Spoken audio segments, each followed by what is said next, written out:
Well, it seemed to happen again. I said, what's next, after we just talked about Streets of Rage 4, and apparently Onimusha's next. I know, I can't believe it myself. See, the thing about Onimusha is, it's a game a lot of us relate to a much older time.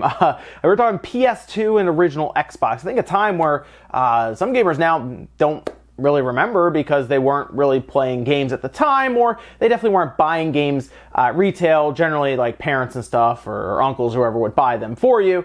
So here comes Onimusha, and again, the last time we had an Onimusha game was back on the PS2 with Dawn of Dreams, and that game was okay. It came out in 2006, I think mid-2006, and then after that, the series kind of went on hiatus for a long time now, and Capcom, for some reason at this point, has decided to bring it back out of retirement. Onimusha is coming back, and it looks like it's going to be the first one, Onimusha Warlords, which was on the PS2 and the original Xbox, coming back this January for the PS4, the Xbox One, and the Nintendo Switch. Now, it's also going to PC, but when I saw Nintendo Switch, I thought, that's interesting because the Switch, of course, is Nintendo's latest home console, but Onimusha has never gone to a Nintendo home console. They had an Onimusha Tactics game that went to the Game Boy Advance. It was a teen-rated tactics game, and it was pretty much an offshoot of the series that they put on that handheld, but never has it gone to a Nintendo home console. The GameCube, they skipped that, and then of course, well, after that it was over, because by the time the Wii came out, the game series was pretty much put to rest until 2018, apparently. So Capcom put out a full teaser trailer for it, as well as a rather large press release, assets and everything. I'm gonna show you guys some screenshots, some video of it and everything. January 15th, 2019. So it's coming out next year, well, like 2 weeks into next year, it's coming out, and they've done a few things to it to try to, I guess, bring it up to standards. Of course, they're gonna have high definition visuals and everything, and they're also going to map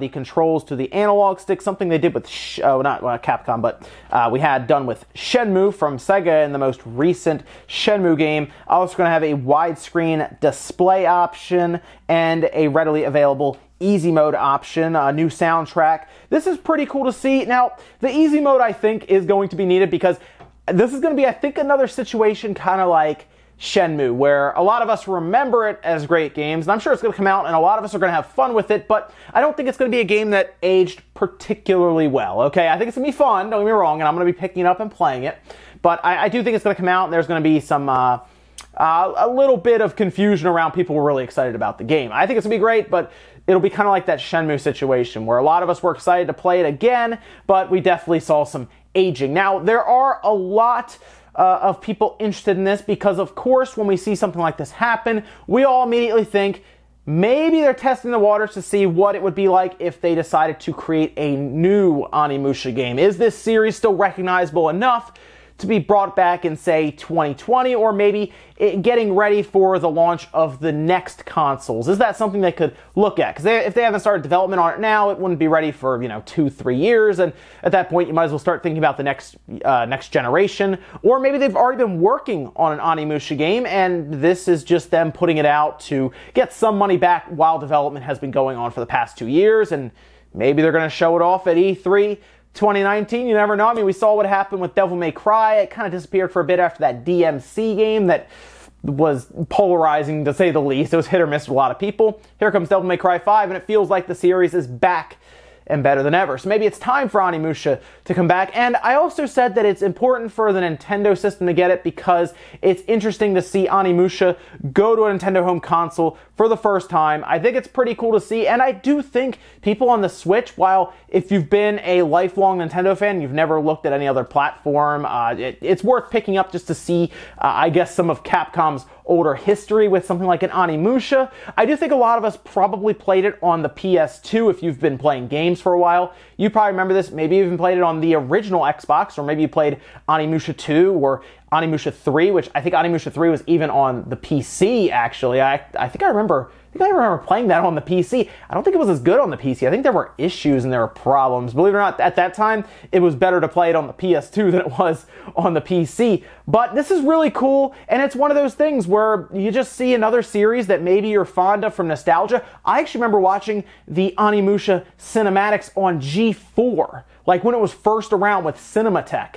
Yeah, it's been a while. It's been a while since we've had this series to get excited about, and this is really, really cool. So let me know what you guys think about Onimusha down in the comments below. I'm very curious what your thoughts are. Maybe you're a little younger and you don't remember it and you're looking at it and you're wondering why people are getting so excited. I would look into it because it's only going to be $20. Now, here's the thing about this situation. It's going to be digital on the Switch, and it will also have physical copies for the other versions, the PS4 and the Xbox One. More than likely because, of course, Blu-ray discs are a bit cheaper than cartridges. It's already at $20, which I don't know if Capcom, I've talked about it before, they're not exactly, they're pretty cheap when it comes to this stuff, so it makes sense to me why they're just going digital only.